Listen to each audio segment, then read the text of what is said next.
놀라는데 아기가 눈이 뚫어지라고 저를 쳐다보는 거예요. 설교가 다 끝날 때까지. 깜짝 놀랐어요. 이렇게 울지도 않고 소리도 한 돌밖에 안 된 애가 설교를 제가 애기하게 맞춰가지고 설교를 했겠습니까? 그런데도 애기는 말씀을 듣는 거예요. 말씀을. 그게 말씀의 위력이라는 거예요. 말씀의 파괴력이라는 거예요. 이 세상의 강력한 이론들을 다 파괴시켜버려요. 하나님의 말씀이. 그리고 우리를 쳐서 복종시켜서 하나님 나라에 이르도록 만들어주십니다. 오늘은 새로운 신앙의 문화를 만들자, 이런 제목으로 하나님 말씀 나누도록 하겠습니다. 최근 한 6년 사이에 한국의 종교 현황을 분석한 내용들을 보게 되면 개신교의 인구가 대폭 감소를 하고 천주교의 인구가 급증했다고 나옵니다. 그러니까 구교는 성하고 신교는 번성하지 못하고 쇠퇴해가는. 그래서 개신교계에서는 개신교가 큰 위기를 맞고 있다라고 말하고 있습니다. 물론 한국교회가 지난 20년 전보다는 못해진 것은 사실입니다. 열정으로 봤을 때나 부흥의 분위기로 봤을 때나 한국교회가 못해진 것이 사실입니다. 위기임에는 틀림이 없습니다. 하지만 저는 우리 기독교인들이 개신교, 천주교로 옮겨간 것을 놓고 그것을 단순히 그것만을 놓고 비교 분석해서는 안 된다고 생각을 합니다. 이유가 무엇입니까? 여러분, 인생이라는 것은요 복잡해요. 상당히 복잡합니다. 그래서 우리가 그 원인이 한 가지 문제가 터졌을 때는 한 가지 원인이 있는 것이 아니에요. 여러 가지 요인이 작용했다는 것을 우리는 기억을 해야만 되는 것입니다. 사람들이 무엇 때문에 천주교를 선호하고 있는지, 그리고 무엇 때문에 그쪽으로 옮겨가고 있는지 정확하게 파악하고 대처하는 것이 저와 여러분들이, 우리 기독교인들이 해야만 되는 중요한 일인 것입니다. 왜 개신교인들이, 우리 기독교인들이 대거 천주교로 이동을 하고 있는 것입니까? 여러분, 거기에 이유가 있을 것이고 그 이유를 우리가 알아야 될 것입니다. 대개 천주교를 선택하면서 개신교를 떠나서 천주교로 가는 사람들은 여러 가지 특징이 있는데, 첫째, 기독교 안에 있는 복음의 진수를 깨닫지 못했다는 것입니다.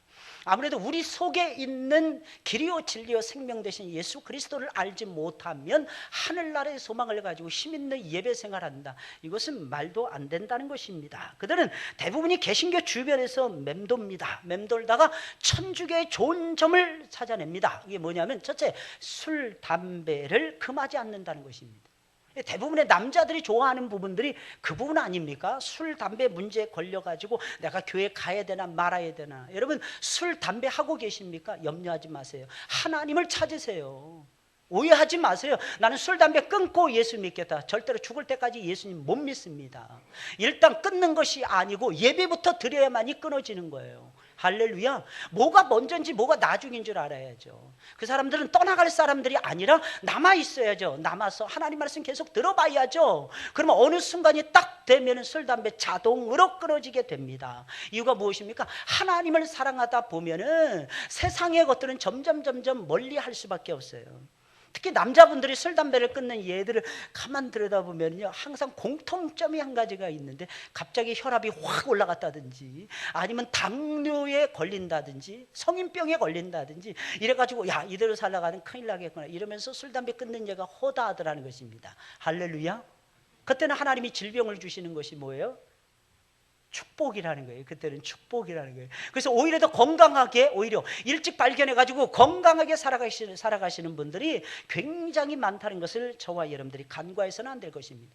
두 번째는 무엇입니까? 조상들에게 제사를 드려도 괜찮다라고 가르치는 것입니다. 조상을 섬기는 것은 당연하죠. 조상을 섬기는 건 당연하죠. 부모를 알아보는 것은 당연하죠. 성경에도 효를 다하라고 말씀을 우리에게 들려주고 있으니까요. 그러나 오해하지 마세요. 죽은 조상에게 잘하라는 성경 구절은 단 한 구절도 없다고 하는 사실입니다. 여러분, 만약에 우리가 제사상을 차려놓고 그 제사상을 차려놓았을 때에 우리 죽은 조상들이 와서 먹고 간다면 아마 성경에서는 분명히 제사상을 거나하게 차려가지고 아마 그들을 대접해 주라고 가르쳐 주었을 것입니다. 절대로 오지 않습니다. 한번 죽은 영혼은 천국 아니면 지옥으로 떨어지게 되어 있는 거예요. 오해하지 마세요. 연옥은 없는 것입니다. 그 중간지대는 없는 거예요. 구천을 떠돈다. 그것은 마귀가 만들어낸 잘못된 미신적인 사고방식이요, 이론에 불과하더라고 하는 사실입니다. 세 번째는 무엇입니까? 11조와 헌금을 하라고 강조하지 않는다는 것입니다. 강조하지 않으니까 믿는데 부담이 없어서 개신교에서 천주교로 사람들이 되고 이동을 한다는 것입니다. 그러나 알아야 되는 것이 있어요. 우리는 심은 대로 거두지 않나요? 여러분, 심지 않은 데서 거둘 수 있습니까? 이걸 꼭 기억을 하셔야 됩니다. 너무너무 놀라운 사실은 한국의 카톨릭, 한국의 천주교만이 우아합니다. 그리고 전부 다 전 세계에 흩어지는 모든 천주교는 전부 다 우상 숭배로 빠져들어가고 있어요. 물론 한국의 천주교도 우상을 숭배합니다. 그러나 마리아 상을 섬긴다든지 아니면 무슨 성인 상을 섬긴다든지 아니면 천사들을 섬긴다, 이런 거 똑같이 합니다. 근데 조금 달라요. 한국의 천주교는 좀 우아합니다. 좀 지저분하게 믿질 않아요. 여러분, 필리핀을 방문해 보세요. 남미를 방문해 보세요. 중남미를 방문해 보세요. 얼마나 도시들이 못 살고 지저분한지 모릅니다. 이유가 무엇입니까? 우상의 천국이기 때문입니다. 우상의 천국은 지저분해질 수밖에 없어요. 우리나라가 중국보다 반만 년 역사 속에서 딱 정확하게 30년 지금 잘 살고 있습니다. 여러분들 오해하지 마세요. 그 중심에는 저는요, 기독교가 있다고 믿는 사람입니다. 안 그렇습니까? 여러분들 잘 보세요. 잘 보세요. 여러분, 개신교가 보세요. 로마를 강타합니다. 로마에서 독일을 강타합니다. 그 다음에 런던을 중심으로 한 앵글로 삭슨족이 살고 있었던 영국을 변화시킵니다. 그때 영국의 인구가 별로 많지 않았어요. 지금도 6천만 명밖에 되지 않아요. 그 넓은 영국 땅덩어리에서, 그 섬나라에서 살고 있는 영국의 인구가 6천만 명밖에 되지 않습니다. 근데 앵글로 삭슨족에서 호주가 세워졌어요. 뉴질랜드가 세워졌습니다. 캐나다가 세워졌습니다. 수많은 중남미의 국가들, 사실은요, 어떻게 보면 아프리카의 국가들이나 동남아시아 국가들 대부분이 영국의 지배를 받았더라고 하는 사실입니다. 그래서 영국을 가리켜서 해가 지지 않는 나라라고 통했더라는 것입니다. 그 이유가 무엇입니까? 하나님을 앞세우니까, 하나님의 말씀을 사랑하니까 하나님께서 잘 먹고 잘 살 수 있도록 해주셨더라는 것입니다. 하나님은 많이 심은 자는 많이 거두게 해주십니다. 할렐루야. 다른 사람 많이 거두는 거 보시고 여러분들 부러워만 하지 마시고, 뭘 부러워해야 될까요? 많이 심는 사람들을 부러워하셔야 될 것입니다. 왜? 언젠가는 100배, 60배, 30배로 하나님이 되돌려 주시니까. 여러분, 신앙인들은 신앙에 맞는 삶을 살아야 됩니다. 그리고 신앙에 맞는 코드를 발견하면서 새로운 신앙의 문화를 창조해 가야 되는 것입니다. 여러분, 문화라는 것이 무엇입니까? 생활 방식을 얘기하는 것입니다. 삶을 담아내는 그릇을 가리켜서 문화라고 이야기합니다. 여러분, 우리가 짐승하고 다른 것이 무엇입니까? 문화가 있기 때문이 아닐까요? 인간에게는 문화가 있잖아요. 앞에 또 따라오는 것이 있죠. 문화의 앞에는 꼭 따라오는 것이 있습니다. 뭐냐? 언어와 문화가 있더라는 것입니다. 무엇 때문에 영어 그러는 줄 아십니까? 영어 잘한다고 해서 도대체 무엇이 달라집니다. 달라지는 것이 무엇인지, 첫째, 지성이 달라집니다. 둘째, 감성이 달라집니다. 셋째, 의지가 달라집니다. 그래서 제2 외국어가 중요하다고 하는 사실입니다. 그만큼 지식의 바운더리가 넓어져요. 그만큼 역량이 있게 되는 것입니다. 영어는 그래서 능력인 것입니다. 할렐루야. 이걸 아셔야 돼요. 미안합니다. 영어 못하시는 여러분들에게 제가 핏대를 높여가지고 하니까 별로 은혜가 안 되는데 아멘은 해야 되겠고, 분위기상으로. 그러니까 여러분, 자녀들을 위해서 그렇게 기도해 주셔야 돼요. 우리의 자녀들은 영어에도 능통한 자녀들이 돼야 됩니다. 전 세계를 움직이는 브레인들이 돼야 돼요. 그게 왜 그러냐? 지성적이기 때문에. 점점 갈수록 지성이, 언어와 문화, 이것이 저와 여러분들의 사람이구나 하는 흔적을 남길 수 있는 아주 중요한 요소라고 하는 사실입니다. 여러분, 하나님을 믿기 시작했으면 새로운 세상의 문화와 관습은 다 끊어내고, 저와 여러분들 새로운 신앙의 문화를 만들어서 하나님이 기뻐하시는, 그리고 하나님이 아름답게 생각하시는 존귀한 삶을 살아야 되는 것입니다. 하나님은 이스라엘 백성 건져내셨습니다. 그리고 내버려 두시지 않았어요. 만약에 내버려 뒀다면 그들은 다시 옛날로 돌아갈 수밖에 없었을 것입니다. 옛날에 애굽이 좋았다고 말할 수밖에 없을 것입니다. 그 광야에서 40년 동안 20세 이상 60세 미만의 모든 사람들은 하나님이 40년 동안의 광야를 행군하면서 전부 다 하나님께서 없애버리셨어요. 전부 다 죽임을 당하게 하셨습니다. 우리는 끔찍하다 이렇게 말할지 모릅니다. 이유는요, 하나님 미래를 향해서 그렇게 하신 거예요. 미래를 위해서. 이스라엘 백성 만약에 그들을 살려두면 그들이 애굽의 잘못된 관습, 잘못된 습관을요, 후진들에게 그대로 접목시켜서 가르쳐 줄 것이 뻔할 뻔짜 있더라는 것입니다. 그래서 하나님께서 그들을 가나안 땅에 못 들어가도록 막아버리셨더라는 거예요. 그들을 건져낸 후에는 새로운 문화를 만들도록 역사해 주십니다. 여러분, 이것이 하나님의 역사하심이라는 거예요. 그러면 하나님이 우리에게 주시는, 이스라엘 백성들에게 주시는 가장 첫 번째 문화의 코드는 무엇이었습니까? 두말할 필요도 없이 율법이라고 하는 코드였어요.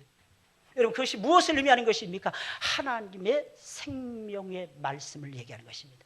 풀은 마르고 꽃은 시드나 하나님의 말씀은 영원한 것입니다.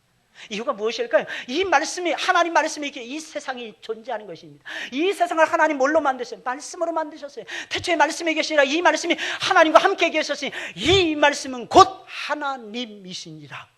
이 말씀은 곧 하나님이시니라. 그가 없이는 생명이 없더라. 그가 없이는 빛을 못 받더라. 그가 없이는 자랄 수 없더라. 그가 없이는 번성할 수 없더라. 그가 없이는 살 수 없더라는 것입니다. 그게 말씀이에요. 하나님이 그래서 말씀이라고 하는 코드로 임재하셔서 우리에게 큰 틀을 주셨는데, 율법이라는 큰 틀을 주신 것입니다.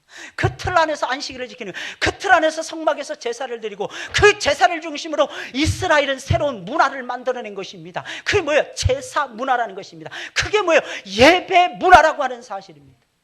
사랑하는 여러분들, 구원만 받는다고 해서 장땡이라고 생각하지 마세요. 그 불 가운데서 받은 구원인 것입니다. 문화를 누려야만 되는 거예요. 새로운 문화를 창조해 가야 되는 것입니다. 그 문화의 한복판에 있는 것이 주일 성수인 것입니다. 그 문화의 한복판에 있는 것이 주일 예배라고 하는 사실입니다. 예배예요. 예배, 워십이라는 것입니다. 워십이라고 하는 뜻이 무슨 뜻이겠습니까?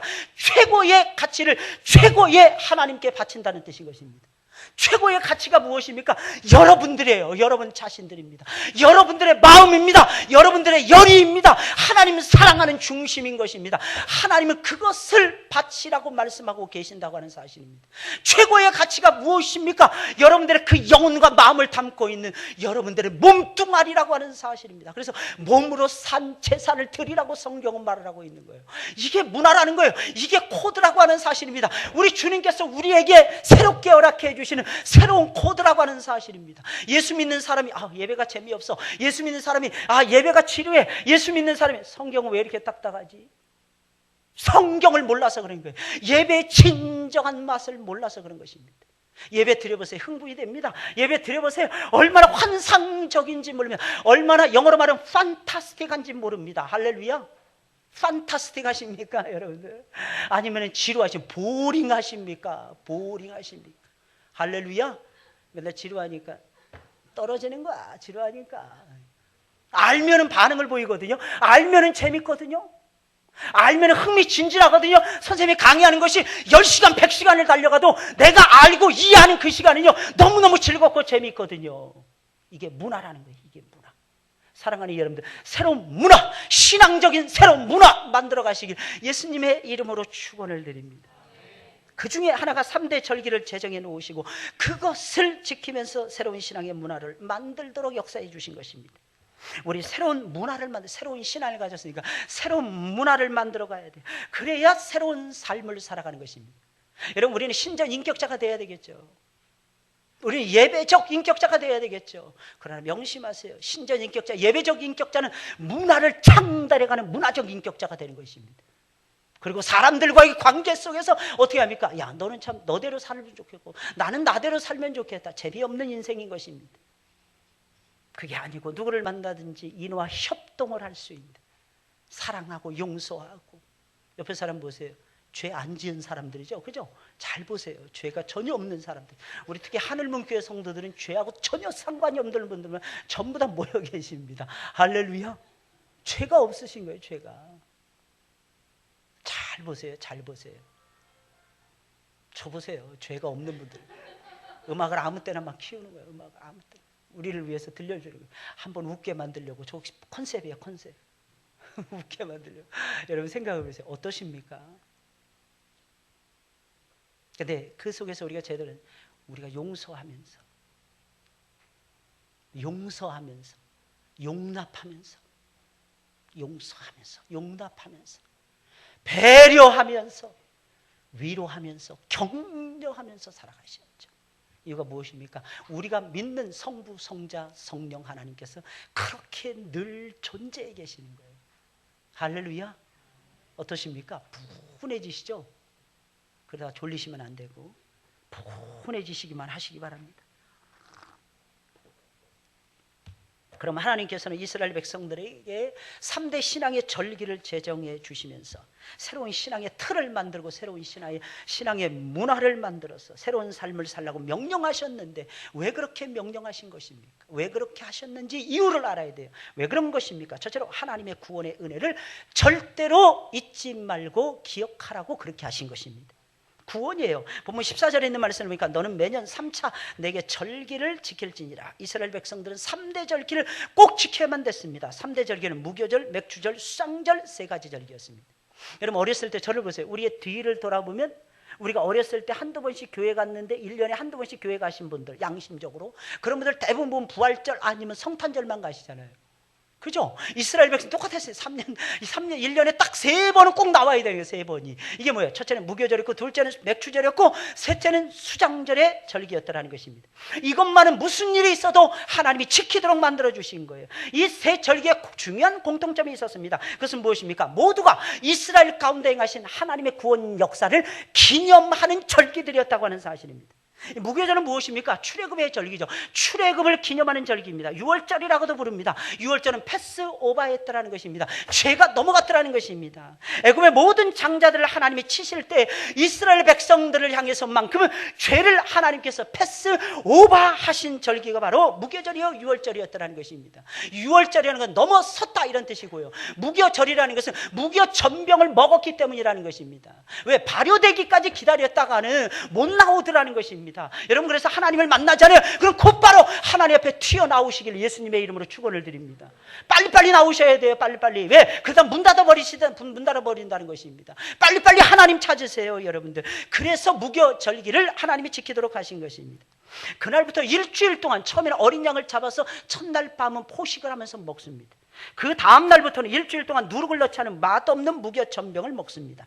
그리고 온 집안을 샅샅이 지겨서 곰팡이라는 누룩이라는 전부 다 제거합니다. 이 무슨 뜻일까요? 과거의 삶은 전부 다 청산하라는 거예요. 누룩이라는 2가지 의미가 있어요. 과거의 일을 상징합니다. 또 한 가지는 뭐냐? 죄된 나쁜 습관을 상징하는 거예요. 예수 믿으면 옛날의 습관은 버리셔야죠. 옛날엔 주일날 퍼지게 잤습니다. 이제는 그렇게 주무시면 안 된다는 것입니다. 할렐루야. 그러다간 영원히 죽어요. 오늘도 몇 개월 동안 안 나온 한 집사님하고 상담을 했어요. 몇 개월 동안 안 나오다가 우리 전사님이 신방을 해서 드디어 나왔습니다. 2부 예배 드리고 돌아가셨어요. 제가 가까이 가니까 고개를 자꾸 숙이시는 거예요. 두 부부가. 자기들도 양심이 있으니까. 양심, 하늘에는 별이 있고 마음에는 양심이 있으니까 죄인들의 영혼의 마음속에 자꾸 숙이는 거예요. 제가 가까이 가서 티타임 가지면서 커피 타임 가지면서 얘기를 시작을 했어요. 근데 제가 마지막으로 던진 게 내가 우리 집사님들을 위해서 일주일에 한 번씩 내가 그 집 방문해서 내가 성경 공부를 시켜줘야 되겠다. 그래야 당신들의 믿음이 자랄 것 같아. 그랬더니 목사님 너무 멀어서 멀리 살거든요. 목사님 이러지 마십시오. 제가 잘하겠습니다. 그거 가지고 안 되는데 나 멀지 않아. 나는 일주일에 10번도 갈 수 있어. 난 지옥 아랫목이라도 가서 건져낼 용의가 있는 목사야. 그랬더니 그 친구들이 그럼 목사님 일주일에 한 번씩 성경 공부 주중에 돌아가는 성경 공부 없으니 제가 7월 달부터 성경 공부 다 시작하려고 했거든요. 신청하는 사람이 없어서 그동안 미루고 있었어요. 오늘 광고에도 넣지 않았어요. 근데 이번 주부터 7월 2일자로부터 해서 우리 주일날 저녁반에 개설되고 있는 초급반 중급반 과정을 고스란히 주중에도 시작할 것입니다. 할렐루야. 반응 참.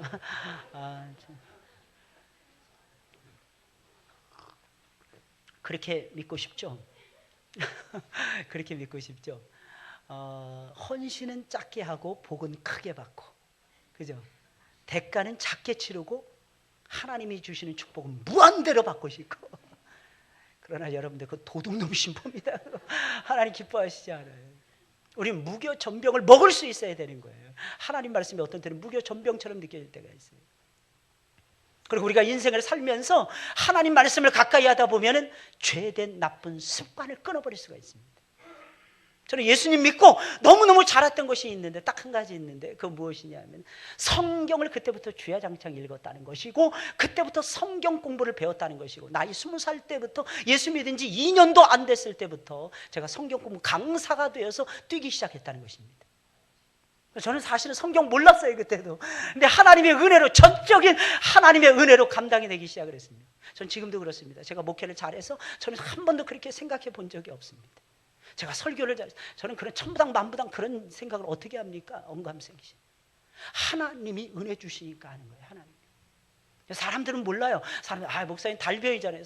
목사님 경상도 사투리, 전라도 사투리도 안 쓰고 말도 표준어로 또박또박 잘하고. 표준어 잘하면 뭐예요? 여기서 하나님 말문을 딱 막아버리시면 한마디도 못하는 것이 인생인데, 하나님 말문을 튀어주셔야 되거든요. 하나님이 제 심장을 움직여 주셔야 되거든요. 하나님이 여러분들의 마음을 감동시켜 주셔야만 되거든요. 이게 하나님이 하시는 일이 아니고 무엇이겠습니까? 사랑하는 여러분들이요, 여러분들은 무교절기를 제대로 지키고 계십니까? 지나간 과거 여러분들 청산하고 계십니까? 새로운 신앙의 문화의 코드를 여러분들이 스스로 만들어 갖고 계십니까? 아니, 그게 아니고 하나님이 만들어 주신 문화의 코드에 맞춰서 여러분들의 인생을 설정을 하고 살아가고 계십니까? 중심은 예수 그리스도입니다. 역사의 중심은 두말할 필요도 없이 예수 그리스도라는 사실을 우리가 알아야 될 것입니다. 그래서 비포 크라이스트, BC로 나누어지고 AT로 아노 도미네 AT로 나누어지는 것입니다. 많은 사람들이 그 사실을 몰라요. 역사는 예수님이 중심이 되는 것입니다. 예수님 오시기 전의 역사를 BC라고 얘기하는 것입니다. 비포 크라이스트라는 것입니다. 예수님 오시기 전의 인생의 역사라는 것입니다. 예수님 오신 다음의 역사를 AT라고 부릅니다. 라틴어인데요, 아노 도미네라고 하는 뜻입니다. 예수님 오신 다음이라는 거, 아프터 크라이스트라고 하는 뜻입니다. 아프터 지저스 크라이스트라고 하는 사실입니다. 꼭 기억을 하세요. 예수 그리스도가 중심이 되지 않으면 우리 인생 아무 재미없다는 사실을 우리 알아야 됩니다. 재미있게 살기를 원하죠. 그 대가를 지불하세요, 제발. 무교 전병을 드세요, 여러분들. 이게 뭐예요? 오늘날의 설교 말씀이 아닐까요? 보통 그러잖아요. 조금만 잔소리하면 지금 나한테 설교하는 겁니까? 이게 설교가 징그럽게 듣기 싫다는 뜻이야, 이게. 설교가 징그럽게 듣기 싫다는 뜻이에요. 네, 여러분 생각해 보세요. 여러분들 그 듣기 싫어하는 설교를 매 주마다 매 시간마다 하는 저는 뭐겠습니까? 입장을 한번 바꿔놓고 생각을 해보시라는 거예요. 제가 은혜 받는 비결이 거기에 있었어요. 저는 우리 목사님이 어렸을 때 강단에 딱 서시면 마치 제가 강단에 서는 것처럼 생각을 하고 말씀을 들었습니다. 어느 날 보니까 목사님 눈썹이 떨리고 계시더라고요. 긴장하시는 거예요.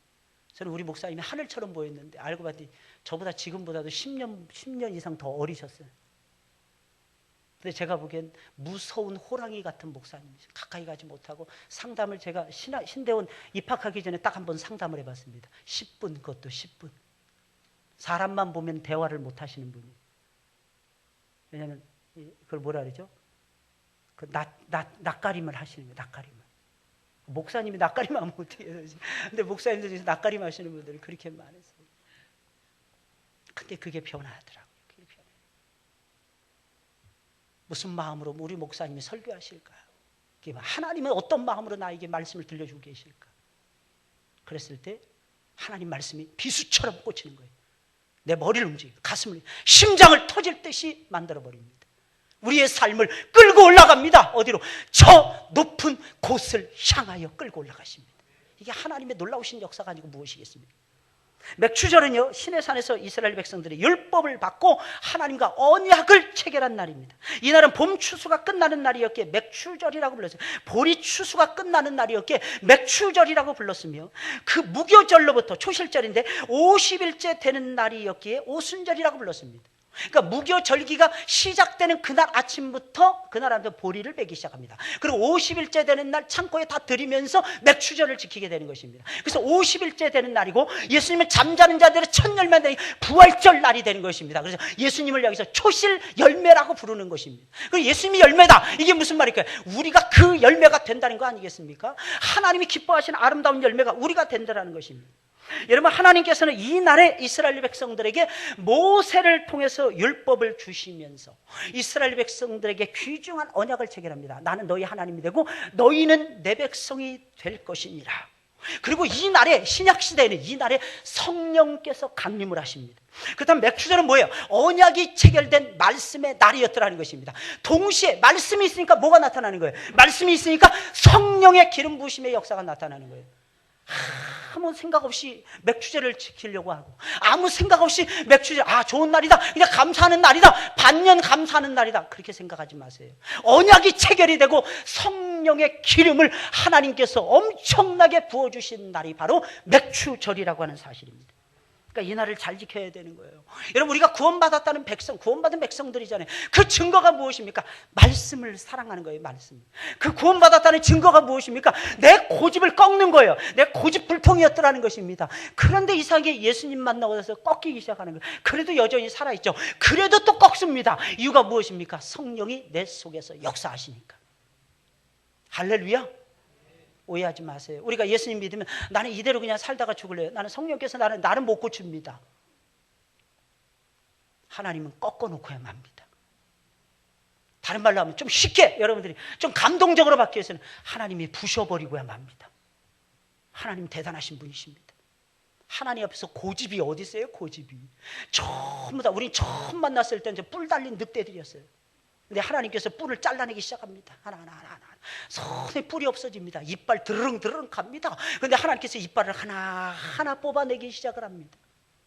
나중에 탁 보니까 풀만 먹을 수밖에 없는 양들로 변화되어 있는 거예요. 할렐루야. 근데 그 양들이 먹을 풀이 많으니까 제일 행복하다는 거 아십니까? 육식하는 동물들은요, 단명합니다. 일찍 죽습니다. 대부분 보면. 그리고 숫자가 작아집니다. 멸종 위기를 맞습니다. 그런데 작고 풀만 먹고 자라는 이런 짐승들 보세요. 다 근육질입니다. 왜? 도망치다가 근육이 발달되는 거예요. 도망치다가 전부 다 근육이 발달되는 거예요. 그러니까 우리 인생이 그렇잖아요. 우리 세상으로부터 빨리 도망치셔야죠. 왜? 세상이 망하니까. 그러니까 어디 예수 품에 자꾸 안기셔야죠. 안전한 반석 위로 올라가야죠. 튀어 올라가야죠. 할렐루야. 이 놀라운 역사를, 이게 놀라운 역사. 여러분, 성령 받으셨습니까?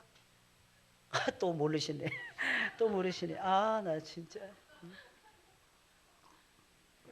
그러니까 이단들이 판을 치는 거예요. 당신 구원받았습니까?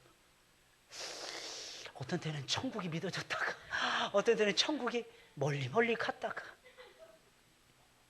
그럼 당신 성령을 아십니까? 글쎄요. 그럼 당신 구원 못 받았네. 내가 구원 가르쳐 줄게. 이러면서 끌고 잡아먹는 거예요. 여러분, 바람이 어디서 부는지 어디서 가는지 모르잖아요. 성령이 오심도 마찬가지입니다. 애기들은 몰라요. 애기들은 자기가 인간이라는 거 모릅니다. 저 안에 지금 8명의 아이들이 지금 예배를 드리고 있어요. 쟤네들 가운데 자기가 사람이라는 건 아무도 모릅니다. 아무도 몰라요. 언제 아느냐? 나중에 커서 자기 정체성을 깨달으면서부터 서서히 자기 사람이라는 걸 아는 겁니다. 신앙도 마찬가지예요. 내가 구원받았는지 몰라요. 내가 성령 받았는지 모릅니다. 근데 중요한 건 내가 예수 그리스도를 내 구주로 영접하고 구주라고 고백하느냐 고백하지 않느냐. 그 사람 구원받은 사람이에요. 고백하는 사람 구원받은 사람입니다. 고백 못하는 사람 구원하고 멀어져 있는 사람이에요. 예수님은 그래서 어느 장로님이 돌아가시면서 그랬잖아요. 장로님 예수님 믿습니까? 압니다. 장로님 예수님 믿습니까? 압니다. 장로님 예수님 믿습니까? 세 번째, 안다니까요. 목사님 그럴 때잖아요. 믿지 못하겠다 이거 아니겠습니까? 안 믿겠다 이겁니다. 그러시면 안 되는데, 절대로 그러시면 안 되는데. 우리 마지막에 내 주 예수 나의 생명 되신 주 주님 앞에 나아갑니다. 찬송 부르면서 나아가야 돼요. 밝고 빛난 천국에 나의 영혼 들어가겠네. 안 믿어지십니까? 안 믿어지면 알 수 없고, 날마다 주를 찬송하겠네. 주의 사랑의 줄로, 내 사랑의 줄이 아닌 거예요. 주의 사랑의 줄로 나를 굳게 잡아 매소서. 믿어지는 건 어떻게 합니까? 할렐루야. 이게 증거예요. 이게 결정적인 증거라는 거예요. 근데 문제는 무엇이냐? 그 다음의 인생을 어떻게 사느냐는 거죠. 구원받았다고 하면서 개차반으로 산다든지. 그러면 하나님 기뻐하시겠죠? 그래, 너는 역시 독특한 성품을 가지고 있구나. 개성이 충분하구나. 내가 받아줄게. 우리 주님 물론 그렇게 하시면서 기다리실지도 모르겠습니다. 그러나 하나님이 그 가운데서 기뻐하시지는 않는다는 거예요. 하나님께 기쁨을 드리셔야죠. 그래야지 하나님이 계획 안 하신 것도 우리에게 주시려고 하실 거 아니겠습니까? 달라고 하지 않은 것까지 하나님이 주실 것이 아니겠느냐는 것입니다. 제발 믿으세요, 여러분들. 하나님께서 왜 또한 성령을 주신 것입니까? 너 내 거야. 성령 뭐 인이잖아요. 인천이요. C를 붙여주는 거예요. 도장 찍어주시는 거예요. 도장 찍어주시는 거예요. 이게 맥추절이라고 하는 사실입니다. 그러니까 구원받았다. 너는 구원받은 사람이다. 증거를 도장 꽉 찍어서 주는데 첫째가 율법이었고 둘째가 언약이었고 셋째가 무엇이냐? 성령님이었다고 하는 사실입니다.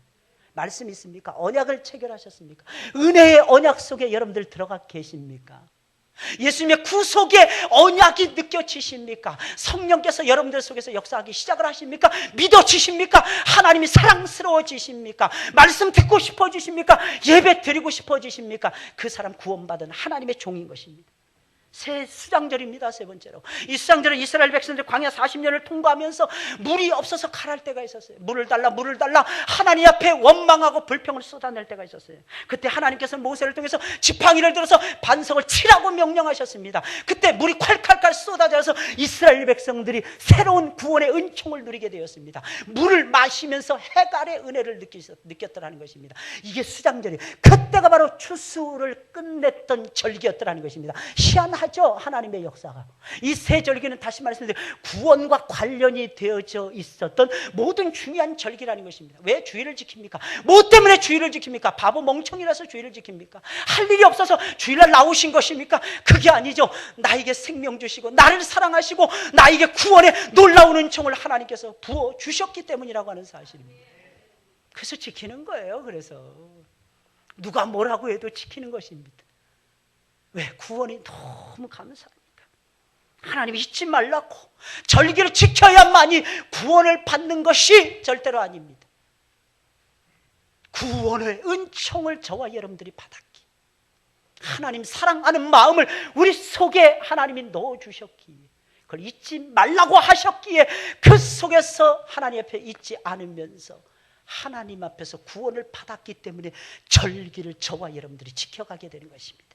두 번째로 하나님의 은혜가 풍성하다는 것을 알고 누리며 살라고 그렇게 하신 것입니다. 15절 16절에 있는 말씀입니다. 너는 무교병의 절기를 지키라, 맥추절을 지키라, 수상절을 지키라, 반복해서 말씀하고 있습니다. 이 세 가지 절기는 다시 말씀드리겠습니다. 모두 이스라엘의 추수와 관련이 되어져 있었습니다. 무교절은 보리 추수가 시작되는 시기였고, 율법을 받고 성령을 받던 맥추절은 보리 추수가 끝나는 절기였고, 광야 40년 동안 하나님의 도우심을 기념하는 수장절은 가을 추수, 두 번째 추수가 있었거든요. 끝나는 추수 감사 절기였더라는 것입니다. 그래서 3대 절기는 모두 다 추수와 관련이 되어져 있었더라는 것입니다. 왜 하나님께서는 하필이면 곡식을 거두는 추수와 관련이 있는 이 날들을 지키라고 명령하신 것입니까? 하나님이 주신 은혜가 풍성하다는 겁니다. 하나님이 주신 은혜는 풍성하더라는 거예요. 하나님의 은혜는 항상 풍성합니다. 사람들이 오해하는 것이 있습니다. 영적인 풍요로움으로 끝난다는 것입니다. 할렐루야. 어디서 그런 믿음을 가지고 사는지 몰라요. 영적인 은혜는 영적인 은혜로 끝난다는 것입니다. 그렇게 살면 좋겠죠? 이상하게 느낌이 안 좋죠? 제가 지금 질문하는 게. 그래서 맨날 어떤 사람들, 저는 그런 사람 참 미안합니다. 위험한 사람들이라고 봐요. 목사님, 저 성경 이야기만 들려줬으면 위험하다고 생각합니다. 여러분, 그러면 성경만 읽으시고 예수님 믿으셔야지. 왜 설교자를 세우셔서 설교하게 했을까요? 현대적인 언어로 여러분들에게 제대로 해석해 주면서 삶 속에서 적용하는 실제적인 그리스도인들을 만들려고 설교시킨 것입니다. 이게 설교의 능력이라는 것입니다. 할렐루야. 설교 들으면 힘이 생기죠. 신앙이 올라가는 것 같지 않습니까? 사실 안 올라가는데. 사실 안 올라가요. 신앙이 올라가는 것처럼 살아야 올라가는 겁니다. 말씀대로 살아야 능력이 생겨서 올라가는 거예요. 근데 이상하게 지금 이 시간에 설교 들으면 다 되는 것 같죠? 세상에 나가서 하나님이 나를 속였어, 목사님이 나를 속였어. 진짜 답답해 죽겠어요.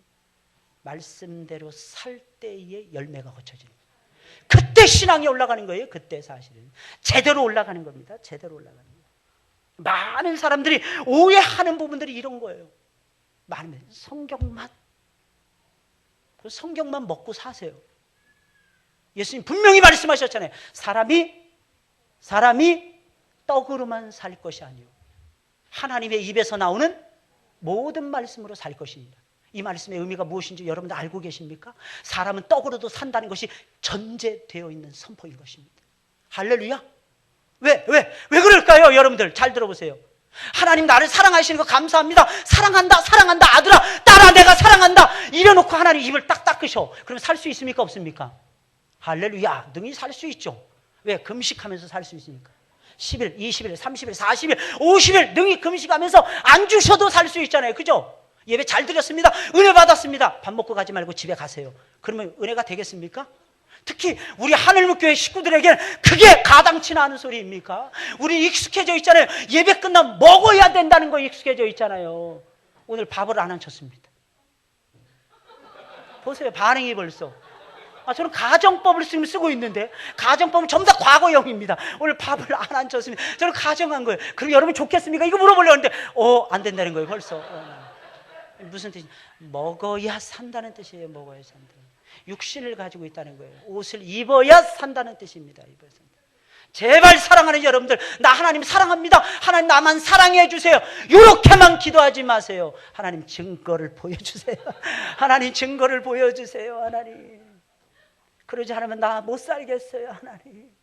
하나님 천부의 의지 없어요. 옵니다. 이 천부의 의지 없다는 게 손에 아무것도 없다는 뜻이에요. 있으면 하나님 안 찾죠.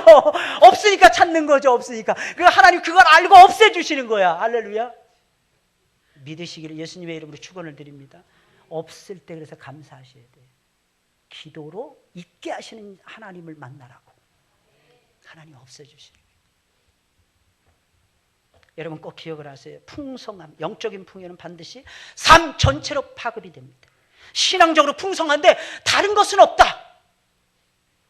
말 안 됩니다. 신앙적으로 풍성하면요 다른 것도 풍요로워집니다. 물론 잠시 잠깐은 시련의 가시밭길을 걸어갈 수도 있습니다. 잠시 잠깐은 울면서 지나갈 수도 있을 것입니다. 그러나 영구적인 것은 아닙니다. 하나님은 우리를 향해서 풍성한 모든 것을 준비해 놓으시고 우리를 기다리고 계십니다. 할렐루야. 풍요로우신 하나님, 은혜가 풍성한 하나님이십니다. 그 은혜가 풍성하다, 그것은 내 감동을 주는 은혜만 풍성하다, 잘못 설교를 이해한 것입니다. 내 삶의 모든 필요한 것들, 공중나는 새를 입히시는 먹이시는 하나님, 들에 핀 백합화를 먹이시고 입히시는 하나님께서 하물며 너희일까 보냐. 아들을 내어주신 이가 어찌하여 너희에게 필요한 모든 것을 은사로, 은사라는 것은 선물을 얘기하는 거예요. 은사로 주시지 않겠느냐. 사랑하는 여러분, 이걸 체험하는 게 절기라는 거예요. 이걸 체험해야 온전히 살아가는 것입니다. 하나님의 은혜는 절대로 괴롭거나 비참한 것이 아닙니다. 흘러 넘치도록 풍성합니다. 그러나 기억하세요. 단지 물질적인 부유함이 아니라 모든 것들로부터 자유로워짐으로써 바르게 물질을 사용할 때 나타나는 부유함과 평안함과 풍성함이라는 것입니다. 하나님이 우리에게 주신 풍성함이라는 것은요, 많은 것을 가짐으로써 얻는 풍성함이 절대로 아닙니다. 내가 하나님이 주신 것을 가지고 있는데 내가 가지고 있는 것을 바르게 사용할 때에 누리는 자유로움 속에서 누리는 풍요로움인 것입니다. 이게 하나님이 우리에게 주시는 은혜의 풍성함이라는 것입니다. 그런데 우리가 풍요로운 하나님을 체험하고 있는데 여전히 우리가 힘들죠. 여전히 가난하죠. 이유가 무엇입니까? 욕심이 많아서 그런 거예요. 하나님 우리에게 딱 맞게끔 은혜를 부어주십니다. 할렐루야. 꼭 기억을 하세요. 아니 그 이상으로 하나님께서 우리에게 반드시 부어주십니다. 꼭 명심하셔야 되는 거예요. 하나님의 역사는 실제적이라는 것을 명심하시길 예수님의 이름으로 축원을 드립니다. 마지막 세 번째로 범죄를 예방하고 하나님께 감사하라고 그렇게 하신 것입니다. 하나님이 새로운 신앙의 문화를 만들어서 새로운 삶을 살라고 명령하신 것은 첫째, 범죄를 예방하는 차원이 있었더라는 거예요. 이게 굉장히 중요합니다. 여러분, 하나님이 명하신 절기들은 모두 다 구원과 관련되어 있었고 모두 다 추수와 관련이 있었어요. 봄 추수를 시작할 때, 봄 추수를 마쳤을 때, 가을 추수를 완수했을 때 드려지던 풍성한 잔치가 전부 다 절기들이었습니다. 그렇다면 그때 이스라엘 백성들은 이방인들이 하는 습관처럼 풍년 제사를 드릴 가능성이 매우 높았을 것입니다. 여러분, 당시 이방인들은 풍년 축제를 열었습니다. 뭔가 생길 때마다 풍년제를 열었어요. 그리고 이교 의식을 엄청나게 많이 거행을 했습니다. 그러니 여러분, 이스라엘 백성들이라고 해서 이교도들이 행한 것처럼 안 할 까닭이 있었겠느냐는 것입니다. 그래서 하나님께서는 그런 것들을 예방을 하고, 다시 말해서 우상 숭배를 예방을 하고 하나님께만 감사하라고 절기의 축복을 하나님이 허락해 주신 거예요. 하나님께 나오는 것이 여러분 부담스러울 때가 있을 것입니다. 그러나 우리는 하나님 앞에 나오는 것이 커다란 축복이라는 것을 잊어서는 안 될 것입니다. 하나님 앞에 나오면 범죄가 예방이 됩니다. 범죄하지 않아요. 왜? 예배 드리면서 혹시 여러분들 지금도 범죄하시는 분들이 계십니까? 아무래도 여기 오면 줄어들지 않나요? 그죠? 우리 남자 집사님들. 그죠? 여기 오시면 좀 낫지 않습니까? 여자들이 신앙이 빨리 자라요. 왜 그래? 여자들은 빨리 끊고 세상이 별로 재미가 없으니까 빨리 하나님께로 달려옵니다. 근데 남자들은 세상의 즐거움이 여전히 있어요. 퇴근한 다음에 일주일에 매일은 아니더라도 한 2, 3일은 하셔야 돼요. 그 속에서 사회적 진출을 도모해야 돼요. 그게 한 발은 하나님께, 한 발은 세상에 둔 성도의 모습입니다. 어떤 때는 하나님이 커 보이고 어떤 때는 직장 상사가 커 보이니까 양쪽에서 줄다리기 해야 되고 널뛰기 하듯이 너를 뛰어야 됩니다. 그죠? 이게 우리 인생이라는 거예요. 어때요, 여러분들? 근데 하나님 앞에 나오면 어떻습니까? 가만 보면 남자들이 결심하잖아요. 그럼 남자들이 더 무섭게 신앙이 성장합니다. 왜? 남자들이 일단 성실합니다. 남자들이 일단 진지합니다. 남자들이 일단 똑똑합니다. 그게 아니고 세상의 더러움 속에서 헤어나오니까 새로운 신천지가 열리니까 그 은혜에 빠져들어가는 거예요. 남자들의 신앙이 제대로만 반석 위에 딱 세워지면 여자들보다 훨씬 더 좋아질 수 있습니다. 그래서 남자들 지금 왔다 갔다 한다 해서 여러분들 에이 저거 어떻게 되겠어 이러지 마시고, 속으로 그런다는 거예요. 속으로 에이 저거 어디 사람들 이러지 마시고 기다리세요. 저분이 언젠가는 하나님께 붙들려서 크게 쓰임받을 거야. 적어도 남자로 태어났으면 남자분들은 목사 아니면 장로 해야죠. 할렐루야. 뭐 여자들이 왜 아멘 하는지 모르겠네. 아우 세상에. 좀 그렇게 해야죠. 우리 장로님들 어떠세요? 장로님 되시고 나서 되기 전하고 어때요? 같습니까? 다릅니까? 똑같죠? 똑같잖아요. 뭐 짐도 뭐 똑같고 뭐 그냥 이게 놀라워요. 이게 놀라워요. 이게 대부분 다릅니다. 그러니까 남자분들은 웬만하면 장로님 되시길 예수님의 이름으로 축원을 드립니다. 이 믿음이 촥촥촥촥촥 쌓아져 올라갈 수 있어요. 잘 자랄 수 있습니다. 하나님 앞에 붙들려서 제대로 온팡 쓰임 받을 수가 있습니다. 이게 하나님 앞에서 우리의 삶의 모습이 돼야 되는 것입니다. 하나님 앞에 나오면 부담스러울 수도 있어요. 근데 나오면 은혜 받고 나오면 범죄하지 않을 수가 있다는 것입니다. 그리고 나오면 집중력이 생겨서 하나님을 향해서 집중력이 생겨서 하나님께 감사하는 충성스럽고 영광스러운 삶을 저와 여러분들이 살아갈 수 있습니다. 그런데 꼭 기억하세요. 하나님 앞에 나올 때는 마음만 나와서는 안 돼요. 몸이 따라 나와야 됩니다. 또 뭐가 나와요? 물질이 같이 따라 나와야 되는 거예요. 오늘 15절에 있는 말씀 보세요. 빈손으로 내게 보이지 말라 그랬어요. 빈손으로 보이지 마세요. 어떻게 해서나 준비해서 하나님 앞에 작정을 하시고 드리시기 바랍니다. 신앙은 여러분 이상이 아니에요. 많은 사람들이 잘못 믿고 있는데 신앙을 자꾸 이상화합니다. 현실입니다. 신앙은 삶인 것입니다.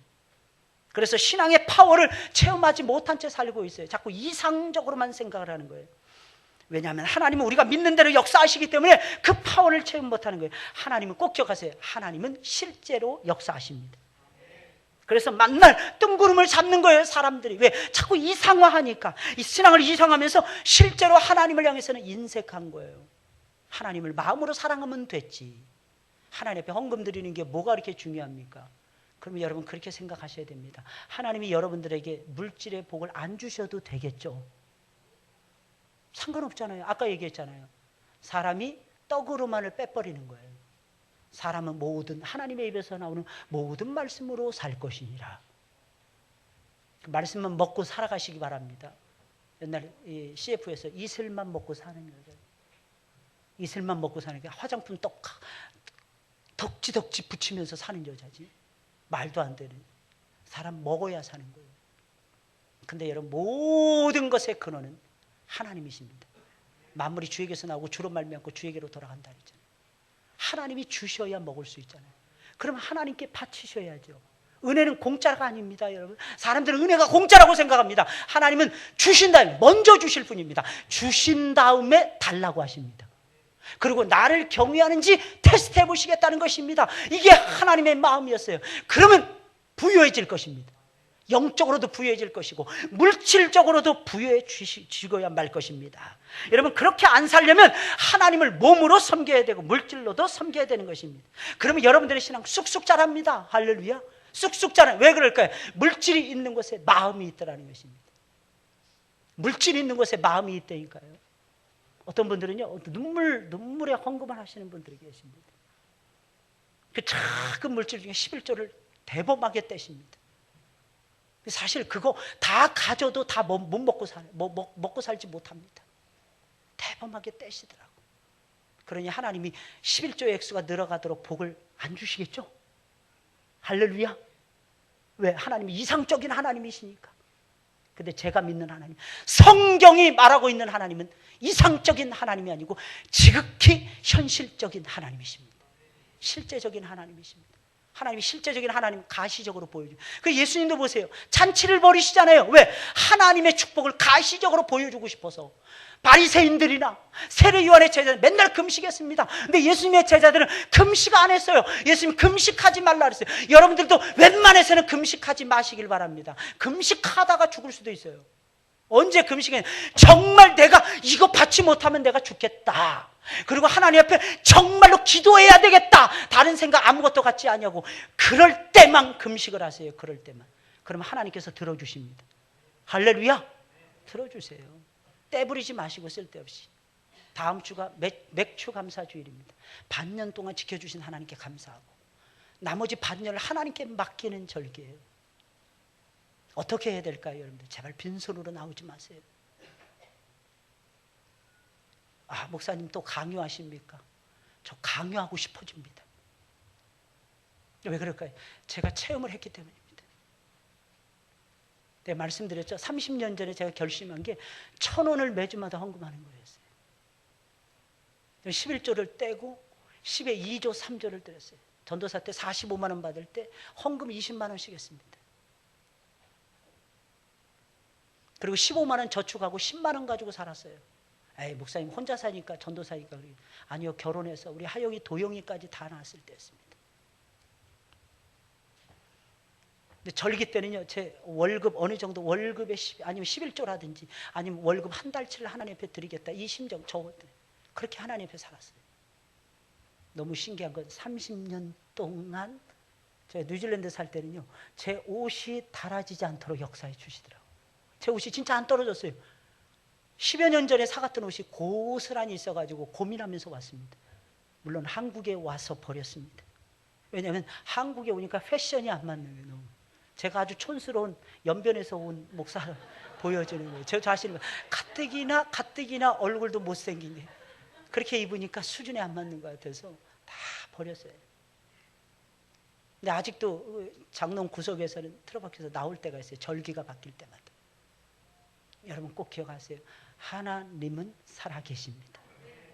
많이 드리는 자는 많이 거둘 것이요 적게 드리는 자는 적게 거둘 것입니다. 사람이 무엇으로 심든지 그대로 거둘 것입니다. 제발 하나님 앞에 드리세요. 드리는 걸 인색하게 생각하지 마세요. 그게 신앙이라는 것입니다. 그게 신앙이라는 거예요. 신앙은 초월하는 거예요. 현실적이면서도, 지극히 현실적이면서도 현실을 뛰어넘는 것이 신앙인 것입니다. 그러면 모든 것에 뛰어넘으시고 초월하시는 하나님의 풍성하신 축복이 저와 여러분들의 것이 되고야 말 것입니다. 할렐루야. 추수감사절은 미국 사람들부터 300년 전부터 시작이 되어졌습니다. 그들이 무엇을 했습니까? 메이플라워를 타고 갔습니다. 건너갔습니다. 102명이가 타고 갔습니다. 절반 이상이 굶주려 죽었습니다. 그러나 그 늦가을에 그들이 했던 건, 굶어 죽으면서까지 했던 것은 예배당을 눈물로 세워가는 것이었습니다. 신앙이라는 건 여러분들 그런 거예요. 내 형편에 맞추는 것은 절대로 신앙이 아닌 것입니다. 그럼 맨날 치지고 볶으면서 살아갈 수밖에 없어요. 하나님은 우리에게 이삭을 바치라고 명령하신, 아브라함에게 명령하신 그 하나님께서 우리에게 이삭과 같이 소중한 것을 바치라고 지금도 명령하고 있는 것입니다. 드려보세요. 새로운 인생이 시작될 것입니다. 바쳐보세요. 하나님 앞에서 풍성한 복을 누리고야 말 것입니다. 지금 어렵다고요? 어려울 때 드려야 열리고 풀렸을 때 내 것을 하나님께서 왕창 부어주실 것이 아니겠습니까? 한쪽이 막혀야 새로운 한쪽을 하나님께서 열어주실 것이 아니겠습니까? 왜 의심하십니까? 왜 믿음이 그렇게 없으십니까? 하나님 앞에 드리세요. 드리는 것으로 만족해 보세요. 하나님께서 100배, 60배, 30배로 되돌려 주실 것입니다. 우리 찬송을 부르겠습니다. 찬송 부르시면서 준비하신 예물 하나님 앞에 올려드리겠습니다.